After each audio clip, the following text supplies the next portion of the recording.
ଶ୍ରୀ ବିଗ୍ରହମାନେ ଜ୍ୟେଷ୍ଠ ସ୍ନାନ ପୂର୍ଣ୍ଣିମା ଦିନ ସ୍ନାନ ସାରି ସନ୍ଧ୍ୟା ସମୟରେ ଗଜାନନ ବେଶରେ ସଜ୍ଜିତ ହୋଇଥାନ୍ତି।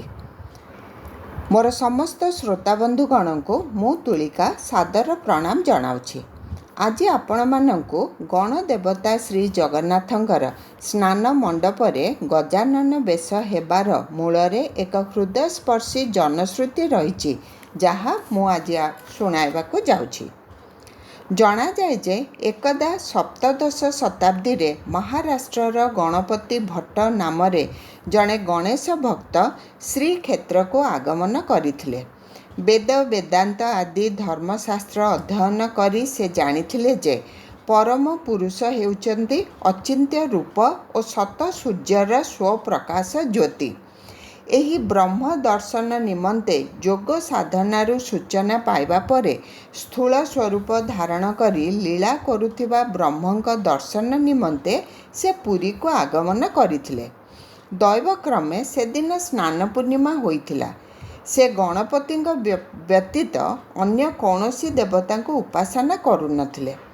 ଜ୍ୟେଷ୍ଠ ପୂର୍ଣ୍ଣିମାର ପୂର୍ବାହ୍ନରେ ସେ ଜଗନ୍ନାଥଙ୍କୁ ସ୍ନାନ ବେଦୀରେ ଦର୍ଶନ କଲେ।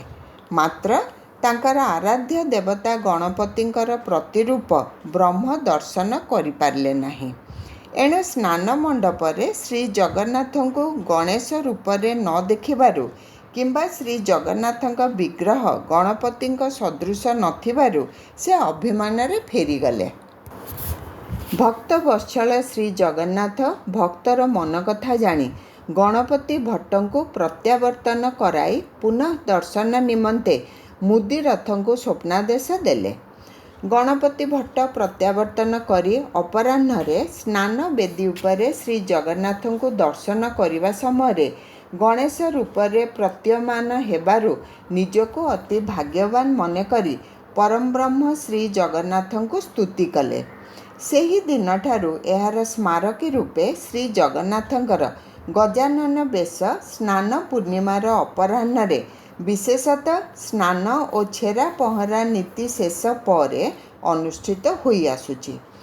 ଏହି ବେଶରେ ଶ୍ରୀ ବଳଭଦ୍ରଙ୍କର ଧଳା ଗଜାନନ ବେଶ ଓ ଶ୍ରୀ ଜଗନ୍ନାଥଙ୍କର କଳା ଗଜାନନ ବେଶ ହୋଇଥାଏ।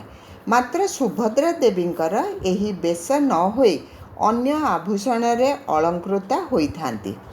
ଏଥିରୁ ପ୍ରମାଣିତ ହୁଏ ଯେ ସପ୍ତଦଶ ଶତାବ୍ଦୀରେ ଏହି ବେଶର ପ୍ରଚଳନ ହୋଇଥିଲା।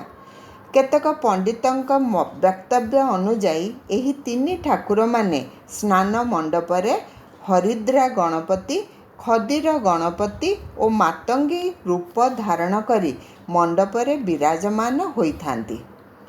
ପରମ୍ପରା ଅନୁଯାୟୀ ରାଘବ ଦାସ ମଠ ପକ୍ଷରୁ ଶ୍ରୀ ଜଗନ୍ନାଥ ଓ ଶ୍ରୀ ସୁଭଦ୍ରାଙ୍କ ନିମନ୍ତେ ଗଜାନନ ବେଶ ଯୋଗାଇ ଦିଆଯାଇ ଆସୁଥିବା ବେଳେ ଗୋପାଳ ତୀର୍ଥ ମଠ ତରଫରୁ ଶ୍ରୀ ବଳଭଦ୍ର ଓ ଶ୍ରୀ ସୁଦର୍ଶନଙ୍କ ବେଶ ସାମଗ୍ରୀ ଯୋଗାଇ ଦିଆଯାଏ।